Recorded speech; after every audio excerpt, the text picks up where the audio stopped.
Olá, tudo bem com vocês? Aqui é o professor Dr. Juarez de Souza, idealizador do projeto Personal Pharma.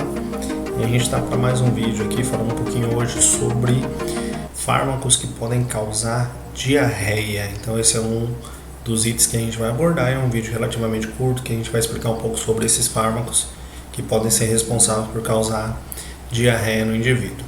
Primeiro vamos colocar a definição. A definição de diarreia é caracterizada pelo aumento da quantidade de água eliminada nas fezes, independente do número de evacuações. E essa é uma característica muito comum que é causada por uma série de fatores, inclusive um dos principais mecanismos seria infecções virais ou infecções bacterianas que podem causar essas alterações, ou toxinas, que podem levar a essas modificações e pode levar o indivíduo a diarreia. E na diarreia é comum a presença de elementos anormais, muco, pode acontecer a presença de pus, sangue, resto de alimentos e outras alterações. Mas nesse caso especificamente a gente vai falar sobre alguns medicamentos que podem causar esses sintomas, sem especificamente estar causando nenhum quadro clínico de infecção, sem estar relacionado diretamente a nenhuma toxina bacteriana ou viral. Mas vamos explicar sobre os medicamentos especificamente que podem levar a essas alterações. Então a gente vai colocar uma lista de 10 fármacos aqui que podem causar diarreia, e são medicamentos que estão definidos dentro da sua bula, como muito comum quadro clínico de diarreia. Tem alguns que causam mais de 10% das pessoas que utilizam sofrem com essas alterações, e outros que giram em torno de 1 a 10% aí dos pacientes que utilizam essa medicação sofrem com o quadro clínico de diarreia. Então é um efeito colateral desses fármacos que está muito presente, e o paciente de vocês pode estar sofrendo com essas alterações, principalmente no início do tratamento.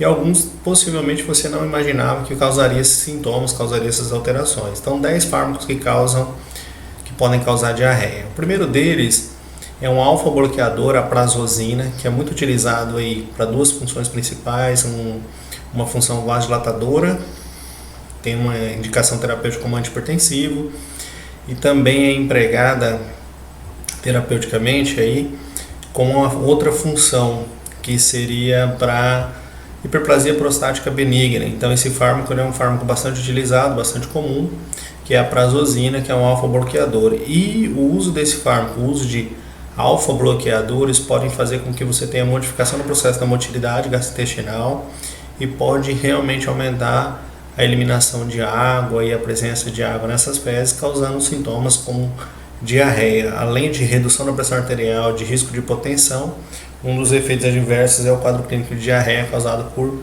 prazosina.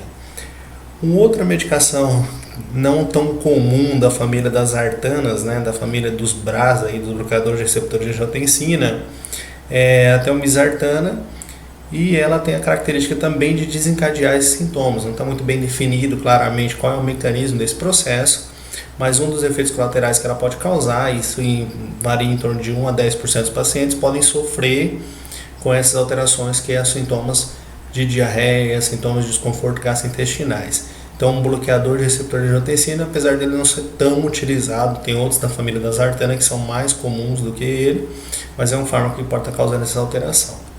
Vou mostrar um outro, beta-bloqueadores. Esses já são fármacos bastante presentes no dia a dia, Muitos pacientes utilizam como antihipertensivo, pacientes que sofrem com quadro clínico de insuficiência cardíaca, no caso, o próprio carvedilol, bivolol, bisoprolol também é utilizado. Então, nesses quadros clínicos de hipertensão, insuficiência cardíaca, pós-infarto, tem uma série de indicações terapêuticas para beta-bloqueadores, e o beta-bloqueador em si, ele pode causar alterações sobre receptores relacionados ao sistema adrenérgico e, consequentemente, modificar a motilidade gastrointestinal. Nesse processo, é um efeito adverso que pode acontecer com os pacientes, seria o quadro clínico de diarreia, o quadro clínico de desconforto gástrico, principalmente porque ele pode modificar esse sistema, aumentando a atividade, aumentando ou facilitando o processo de ativação do sistema colinérgico. O próprio sistema colinérgico tem uma ação sobre o intestino de aumentar a motilidade gastrointestinal. Então esse é o terceiro grupo de fármacos que tem essa característica. A gente citou um alfa-bloqueador, um bloqueador de receptor de angiotensina, no caso aí um BRAS, e os beta-bloqueadores. Então são fármacos que estão presentes no dia a dia, que são fármacos bastante utilizados. Inibidores da acetilcolinesterase, acho que esse aqui está claro, Todos eles, tanto os que são utilizados para tratamento de miastenia graves, como os que são utilizados para tratamento de Alzheimer, que são inibidores da acetilcolinesterase, apesar de ter uma preferência de ação sobre o sistema nervoso central, eles acabam interferindo na colinesterase periférica, e inibindo essa colinesterase periférica, você aumenta a liberação de acetilcolina e, consequentemente, aumenta a motilidade gastrointestinal, aumenta a probabilidade do indivíduo sofrer com esses sintomas, que é o quadro clínico de diarreia causado por estes fármacos. Então, se você tiver um paciente que está utilizando esse fármaco, provavelmente ele não vai poder deixar de tomar a medicação, até porque essa medicação é de uso contínuo. Na maioria das vezes, esse paciente vai usar por um período bastante longo, mas você pode tentar amenizar com alternativas aí que podem reduzir essa motilidade, pode causar um pouco mais de constipação, diminuindo o quadro clínico de diarreia. Ou você pode estar relacionando ao quadro clínico de diarreia o uso da medicação, principalmente no início do tratamento. Depois de um tempo você tem uma adaptação desse processo, mas no início do tratamento isso é bastante frequente, bastante comum. Antiácidos, sais de magnésio, né? E a gente tem alguns exemplos, né? O próprio leite de magnésia Philips, que você utiliza como antiácido, com 10 ml mais ou menos, você utiliza ele como antiácido, você tomar 3 vezes essa dose, 30 ml, ele já tem uma ação laxante até purgativa, então é um efeito bastante intenso causado pelos sais de magnésio. A gente tem alguns produtos, por exemplo, como limonada purgativa, outros produtos que são antiácidos, que têm como base o magnésio, e um efeito colateral muito frequente, muito comum, é o quadro clínico de diarreia causado por esses fármacos. Então, na verdade, um antiácido que tem uma função para inibir, para neutralizar o ácido do sistema gástrico, mas ele acaba causando esse efeito colateral, que pode ser a diarreia, principalmente no uso frequente, no uso em doses um pouquinho mais altas, em quantidades mais altas, e pode ser até uma opção terapêutica aqui em algumas situações para você melhorar esse processo, fazendo com que o indivíduo tenha maior eliminação de água, diminua a constipação intestinal. Então é uma opção terapêutica também nessa função. Antibacterianos. Como é que funciona um antibacteriano para causar esses sintomas de diarreia? Isso é perigoso principalmente em crianças, pacientes idosos que estão usando antibiótico por um período longo. Período longo, alguns dias, né, em torno de 7, 10, 14 dias de tratamento com antimicrobiano. Nesse caso, o antimicrobiano acaba destruindo flora intestinal, principalmente penicilina, cefalosporinas, a própria tetraciclina também, que tem essa característica. Essa destruição de flora intestinal está relacionada ao antimicrobiano de amplo espectro de ação, e essa destruição de flora também facilita que o indivíduo tenha colonização por outros agentes, que podem ser agentes infecciosos, ou pode ser também um quadro clínico onde o paciente vai ter alterações e desconforto gástrico que levam ao quadro de diarreia. Então, tomar muito cuidado com o uso de antimicrobiano, principalmente em pacientes como crianças, por exemplo, que vão usar por um período longo, 10, 14 dias de uso de antimicrobiano.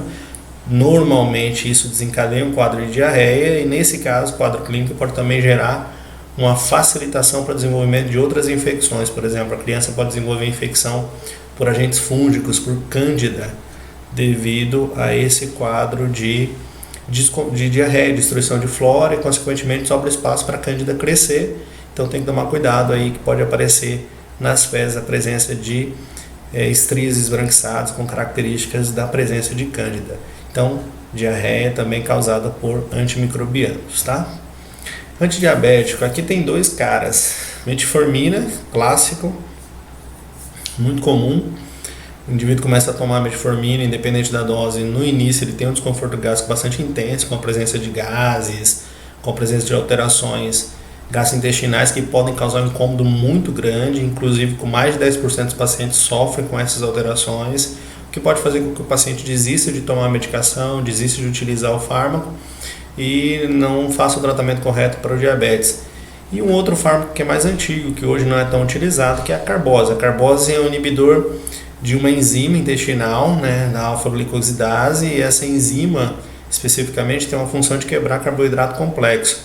Quando você inibe ela, automaticamente você aumenta a liberação desse carboidrato complexo do intestino, e isso faz com que você tenha também produção de gases pelo metabolismo de bactérias e também fezes amolecidas, o quadro de diarreia também causado pela acarbose. Mas a metformina talvez seja o grande vilão aqui da história, porque ela é mais mais utilizada, é a mais comum, está mais presente no dia a dia, e ela pode causar esse desconforto. A carbose causa muito desconforto, então hoje em dia ela já não é tão empregada no diabetes, no controle do diabetes. Vamos lá para mais um fármaco, antidepressivo, tá? Antidepressivo seletivo de recaptação de serotonina, própria fluoxetina e outros da família, a clomipramina, a venlafaxina também podem causar essas alterações.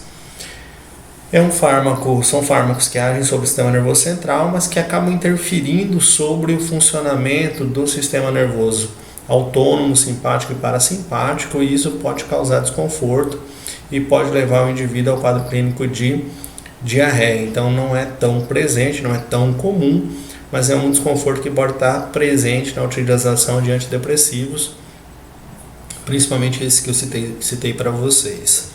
Vamos lá, anticonvulsivante. A família dos anticonvulsivantes não está muito bem descrita o mecanismo desse processo, mas a carbamazepina, a oxcarbazepina, a própria pregabalina, que está sendo utilizada muito para tratamento de dor neuropática, dor crônica, são fármacos que podem desencadear como efeito colateral o quadro clínico de diarreia. Então pode se associar sim, principalmente no início do tratamento, quando o paciente começa a utilizar esses fármacos, sofrer um pouco com esse desconforto. Na maioria das vezes não dá para você parar de utilizar a medicação, e não é necessário também parar de utilizar a medicação. O que é feito é que ele vai se adaptando, o organismo vai se adaptando, vai diminuindo esse processo, os efeitos colaterais vão diminuindo também com o passar do tempo. Então isso pode acontecer com o uso de anticonvulsivantes, tá? Então tentar associar, tentar utilizar, se o paciente tiver algum desconforto maior, utilizar sais, você viu que sais de magnésio causam diarreia, né? Mas eu tenho sais de alumínio, por exemplo, que causa constipação. Então, em algumas situações, o alumínio pode ajudar. O hidróxido de alumínio pode ser uma opção terapêutica para você amenizar essa diarreia causada, por exemplo, por um anticonvulsivante. Então, tomar um pouco de cuidado só porque eles interferem no processo de absorção também. Então, tem que usar pelo menos 2 horas depois de ter tomado a medicação anticonvulsivante. Não dá para usar os sais de alumínio, por exemplo, hidróxido de alumínio ao mesmo tempo que a carbamazepina, porque você tem interferência no processo de absorção. E o último são os derivados ou os medicamentos utilizados como hipolipemiantes. Nesse caso, a gente tem alguns deles. A colestiramina, que é uma resina, com certeza a colestiramina como resina, ela tem a característica de grudar no colesterol em si, diminuindo a absorção desse colesterol. E claro, isso aumenta o volume de fezes, aumenta a modificação da consistência e pode causar esses sintomas como diarreia. O clofebrato, genfibrosina e as estatinas também são causadores desses sintomas, causadores de diarreia, apesar do mecanismo de ação ser bem diferente.